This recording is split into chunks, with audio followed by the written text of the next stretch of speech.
देखिए, आपको बहुत जोर की भूख लगी है,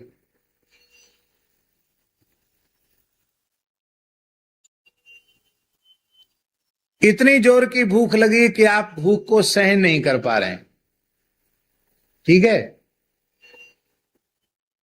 और उसी समय किसी प्रेमी ने बहुत सुंदर वेद लक्षणा भारतीय देसी गाय के अधोटा दूध की रबड़ी को विलज्जित करने वाली सुंदर खीर आपके सामने परोस दी। बढ़िया केसर पड़ा हुआ है, इलायची पड़ी है, मेवा पड़ा है, घृत भी आड़े हाथ छोड़ा गया है, क्या कहना, एकदम हविष्यान्न तैयार है, और आप उसे खाने के लिए तैयार हैं, क्योंकि आपको तो जोर की भूख लगी थी।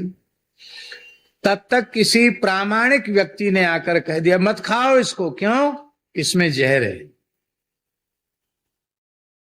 जहर है तो हमको कोई जहर खिला के क्यों मारेगा? अरे बोले भाई, इसमें जहर है। जब यह खीर घुट रही थी ना, उसी समय एक छिपकली इसमें गिर गई। कहां है छिपकली? अब कहां धरी है छिपकली? घुट घुट के उसी में एकाकार हो गई। भले ही ये बात झूठी हो, आपको भूख लगी है, आप खीर खाओगे? क्यों नहीं खाओगे? देखने में तो बड़ी आकर्षक लग रही है वो खीर, लेकिन उसको खाते ही मर जाने का भय है अथवा बीमार पड़ जाने का भय है, इसलिए आप उस खीर की ओर देखते तक नहीं है। ठीक ऐसे ही ये संसार के रूप रसगंध शब्द स्पर्श के भोग लुभावने हैं, खीर के जैसे आकर्षक हैं, इनको भोगने की भूख प्यास भी हमारे मन में खूब है, पर भगवान के वचन, गीता जी के वचन है, भागवत जी के वचन, सुखदेव जी के वचन, उसमें ये बोध प्रदान करते हैं कि खीर खाने को प्रवृत्त तो हो रहे हो पर मर जाओगे। क्यों? क्योंकि इसमें विष है। विष क्या? विषय, विषय का विषय। क्या है? विषय का विषय है। इसके सेवन का फल मृत्यु ही है। तो उससे अपने आप मन की प्रवृत्ति हट जाएगी। सुप्तस्य विषया लोको ध्यायतो वा मनोरथा नानात्मकत्वाद् विफलस्तथा भेदात्मधीर गुणैः। भगवान कह रहे हैं, हे उद्धव, तीन अवस्थाएं हैं, जागृत, स्वप्न और सुषुप्ति। स्वप्न अवस्था में क्या होता है? मन ही सर्जक होता है। यज्जाग्रतो दूर मुदैत दैवं तदु सुप्तस्य तथैवैति दूरंग मंज्योति खांज्योतिरे तन्मे मनः शिव संकल्पमस्तु। जागृत अवस्था में हमको कहीं से कहीं ले जाता है, सुप्तस्य तथैवैति, सोए हुए व्यक्ति को भी कहीं से कहीं ये मन ही ले जाता है। तो स्वप्न अवस्था में दिन में जो मनोरथ किए हैं अथवा जो मनोरथों के संस्कार चित्त पर पड़े हैं, उनके अनुसार स्वप्न में दृश्य दिखा। जागृत अवस्था में भी मनुष्य अनेक प्रकार के मनोरथ करता है, स्वप्नावस्था में भी करता है, किंतु वस्तुतः वे स्वप्न मनोरथ और प्रत्यक्ष जागृत अवस्था में जो मनोरथ वह करता है, दोनों की कल्पना ही उस व्यक्ति के लिए व्यर्थ है।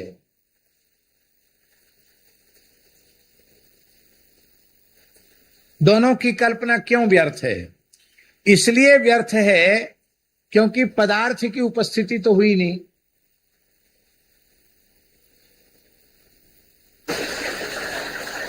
आप भूखे सो गए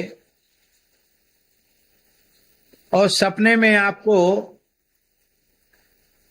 ये दिखाई पड़ा कि हमको किसी ने बढ़िया खीर, मालपुआ, हलवा, पूड़ी, कचौड़ी खिलाई है और हमने खूब डट करके भरपेट खाया है। तो क्या स्वप्न की खीर पुआ खाने के बाद जागृत अवस्था में क्षुधा की निवृत्ति हो जाएगी क्या? बोलो। जगने के बाद फिर भूख लगेगी, और अभी अभी सपना देखा कि हमने भरपेट थाल भर के जीमा है, तो वो स्वप्न का जो पदार्थ था वो केवल मन की कल्पना मात्र था, वस्तुतः उसकी उपस्थिति नहीं थी। और जो जागृत अवस्था में हम जिसका चिंतन कर रहे हैं वो चिंतन ही तो कर रहे हैं, उस पदार्थ की, उस वस्तु की उपस्थिति तो हो नहीं रही है।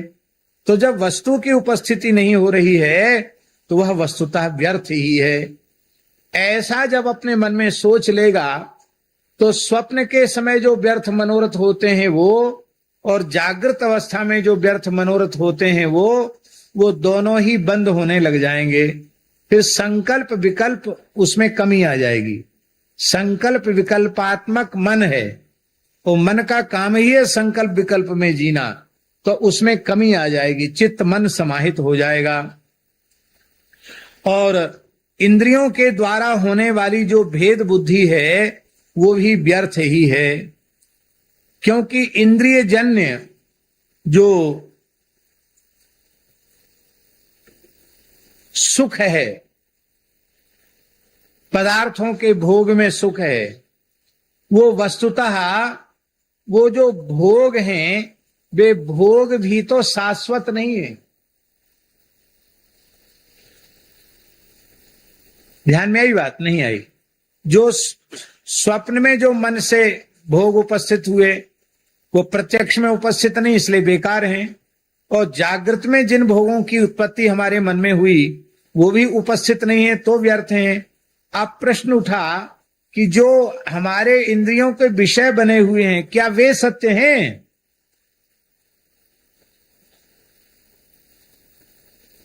वे भी तो सत्य नहीं है।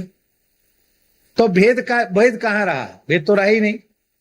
तो जैसे स्वप्न के पदार्थ झूठे थे, जैसे जागृत अवस्था में जो हम मनोरथ कर रहे थे वे झूठे थे, ऐसे ही जो प्रत्यक्ष अज्ञान के कारण प्रतीत होने वाले भोग हैं वो भी झूठे ही हैं, असार ही हैं, विनाशी ही हैं। ऐसा विचार कर लेने से कि यह सब सत्य प्रतीत हो रहे हैं पर सत्य नहीं है, ये मिथ्या है, ऐसी अनुभूति होने के कारण नाद्रियेत कर्म चोदनाम, निवृत्तम कर्म सेवेत प्रवृत्तम मत परस्त्यजेत, जिज्ञासायाम संप्रवृत्तो नाद्रियेत कर्म चोदनाम। भगवान ये परम धर्म भागवत धर्म का ही निरूपण भगवान उद्धव जी को कर रहे हैं।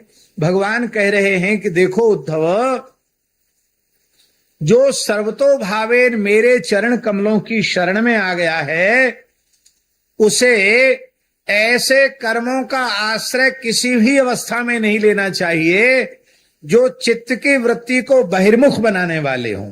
विवेक विचार पूर्वक उनसे अपने मन की प्रवृत्ति को सर्वथा हटा लेना चाहिए। निवृत्तम कर्म सेवेत प्रवृत्तम मत परस्तजेत। निष्काम भाव से कर्म में प्रवृत्त हो, निवृत्ति पूर्वक कर्म में प्रवृत्ति हो। प्रवृत्ति के लिए प्रवृत्ति न हो, निवृत्ति के लिए प्रवृत्ति हो। माई मेरे श्याम लगो